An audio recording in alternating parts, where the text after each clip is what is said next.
From the moment Meghan Markle stepped into the British royal spotlight, it became clear that she was going to bring her own unique energy, intelligence and style to the table.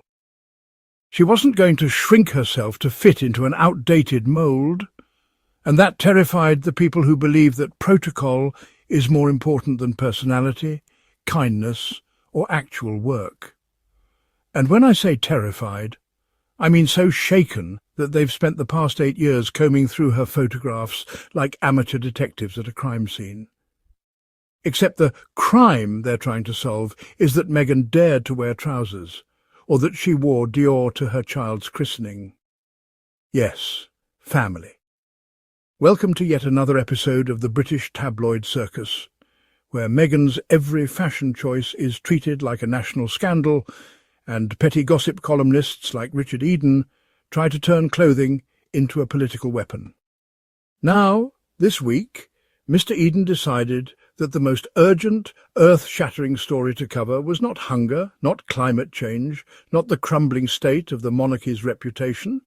No, he devoted his entire YouTube episode to accusing Meghan of breaking endless fashion protocols during her mere 22 months as a working royal. And you know what that tells me? That Meghan is still living rent-free in their heads, and the rent isn't just late.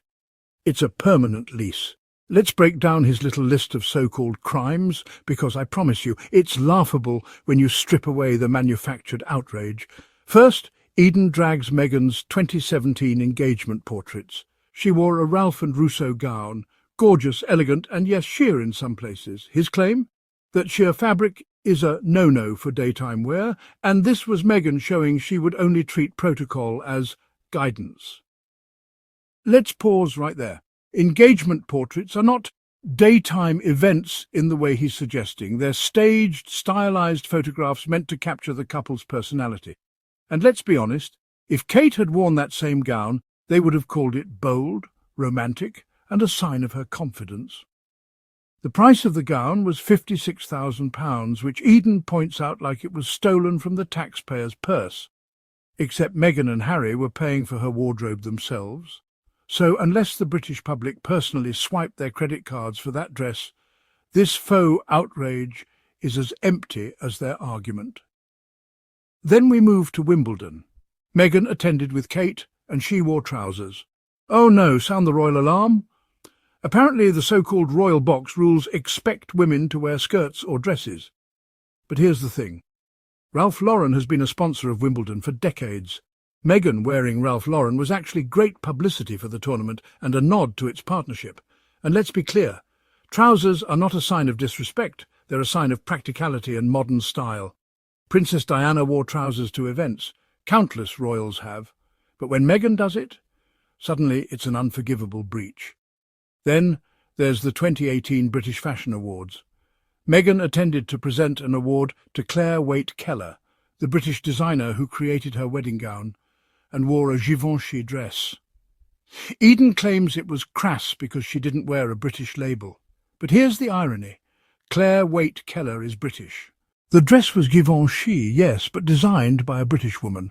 Meghan's outfit was actually a perfect tribute, and yet this crowd would rather twist the narrative to make it sound like Meghan was spitting in Britain's face. And then, the christening controversy. Meghan wore Dior for Archie's christening. Eden frames it like this is some shocking departure from tradition, claiming royal mothers always wear British designers. But do you see how desperate this is getting? We're now at a point where they are policing the label on a dress a mother wears while celebrating her child's baptism. A christening is about faith, family and blessings, not about whether the fabric label says London or Paris. What's really happening here is simple.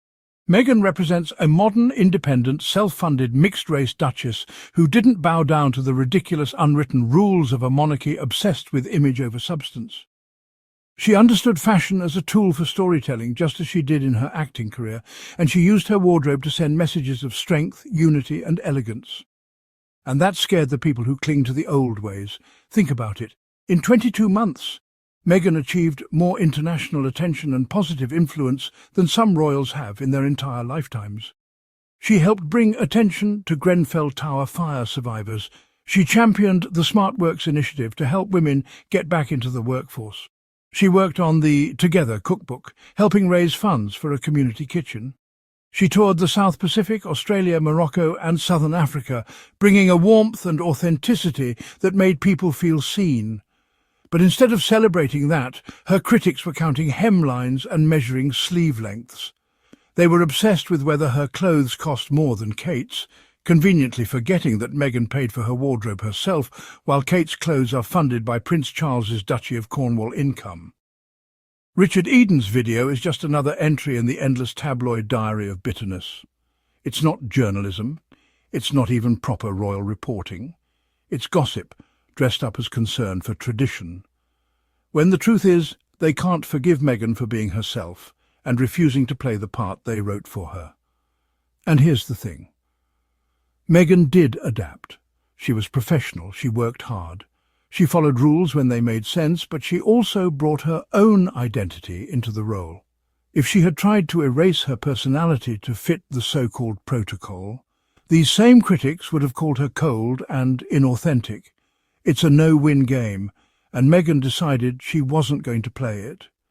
This is why Harry and Meghan's move to the US makes perfect sense. Why stay in a place where your hairstyle, nail colour and dress label are treated as moral offences?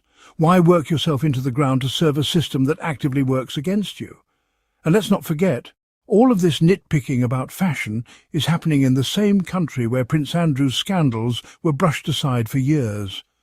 The double standard is glaring. They will write entire columns about Meghan's sheer gown, but won't devote a fraction of that energy to addressing the real issues within the royal family. So, the next time you see Richard Eden or the Daily Mail crying about Meghan's wardrobe choices from nearly a decade ago, remember this: it's not about fashion. It's about control. They lost control of the narrative when Harry and Meghan walked away, and now they're left replaying old photos like they're watching a rerun of a show they wish hadn't been cancelled. Family. Meghan broke protocol because she was never meant to be a carbon copy of anyone else. She was meant to be Meghan. Intelligent, stylish, compassionate and unafraid. And history will remember her for those qualities, not for the desperate whining of people stuck in the past. Before we wrap up, let me just say this. Every time the British tabloids try to drag Meghan over something as silly as clothing, they actually remind the world how shallow and petty the royal gossip machine is. And every time we speak up for her, we're pushing back against that toxic cycle.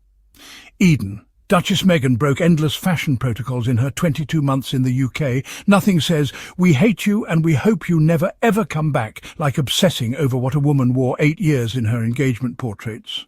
Not only obsessing over her clothes, but hallucinating a rigid fashion protocol, which somehow proves that the woman was always going to leave. So it is this week with the Daily Mail's Richard Eden, who apparently devoted his weekly YouTube video to the Duchess of Sussex's fashion choices while in the UK, and her 22 months of broken protocols. Highlighted in this piece, Meghan and Prince Harry's 2017 engagement portraits, where she wore a Ralph and Russo gown, Meghan wearing a Ralph Lauren ensemble to Wimbledon, Meghan wearing a dress designed by the British designer she was honouring at the British Fashion Awards. Since abandoning official duties in 2020 and returning to her native America, the Duchess of Sussex has been at pains to stress what an effort she'd put into becoming a loyal, hard-working member of the royal family. Who, for example, can forget the exaggerated curtsy that she performed on her Netflix series Harry and Meghan to demonstrate how deeply she had bowed on meeting the late Queen Elizabeth for the first time? But how much care did she really take to adapt to life in the firm? I looked into this for a new edition of my YouTube television programme, Reading the Royals, and was shocked by what I discovered. Given the volume of headlines that Meghan created, people forget how brief her royal tenure was. It spanned a mere 22 months, from her marriage in May 2018 to her acrimonious departure in March 2020. In that time, there were more than a dozen examples of her breaking the rules, about one every 2 months. The vast majority of her protocol breaches involve clothing and the rules about what royals are supposed to wear or not wear, bearing in mind the nature of the event they're attending and the time of day. As an actress for more than 2 decades before she married Prince Harry, Meghan would have been well aware of the power of costumes in storytelling. The first breach was during her official engagement photograph when she wore a sheer gown, which is a real no-no for daytime attire.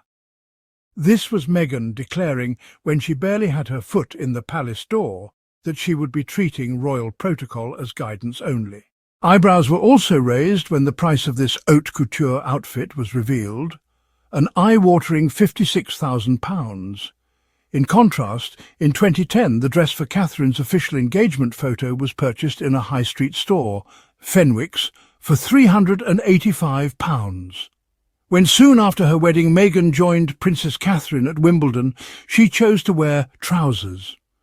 Meghan would, as a royal duchess, have been expected to keep to the usual royal box rules and, like Catherine, wear skirts or dresses for the occasion.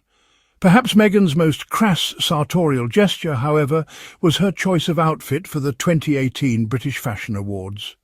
"It's such an honour to be here celebrating British fashion and British fashion designers in my new home of the UK," she declared, while wearing a gown by French label Givenchy. Yes, she neglected to wear a British designer to the British Fashion Awards. Shortly after the event, Meghan's photo on the British Fashion Council's Instagram account was deleted. Coincidence, I'm sure. 1 year later, despite all the headlines about that Givenchy faux pas, Meghan chose French fashion label Dior for the official family photograph for her son Archie's christening. Traditionally, a royal mother wears a piece by a British designer for every christening. I guess I skipped the christening broken protocol at the time, because I had no idea that was a thing. They were mad because she wore Dior? Really?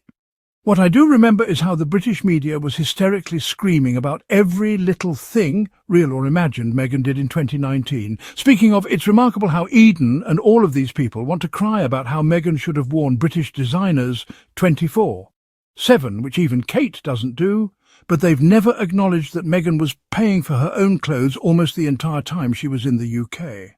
As for the specific examples cited by Eden, delightfully unhinged, let's get into it. In retrospect, I would be willing to bet that the Ralph Russo gown was probably already in Meghan's closet, or that it was gifted to her. The British taxpayers didn't pay for it, and it's in poor taste to throw a hissy fit over what Meghan chose to wear in her engagement portraits, you know? As for her Ralph Lauren ensemble at Wimbledon, Ralph Lauren is a long-time sponsor of Wimbledon. If anything, she probably made the All England club really happy by wearing an outfit from the tournament's long-time sponsor. And the British Fashion Awards? LOL. She was there to honour her wedding dress designer, Claire Waite-Keller, who was then the chief designer for Givenchy. So, Meghan wore Givenchy, designed by Keller. So if you're here for the truth, if you're here to celebrate Harry and Meghan's courage and authenticity, make sure you're subscribed to Royal Sussex Squad. Hit that notification bell so you never miss when we set the record straight. And if you want to support the channel and keep this work going, you can show love through super thanks. Every bit helps us keep this space a voice for fairness and facts. We'll keep calling out the nonsense, we'll keep telling the truth, and we'll keep standing by the Duke and Duchess of Sussex, always.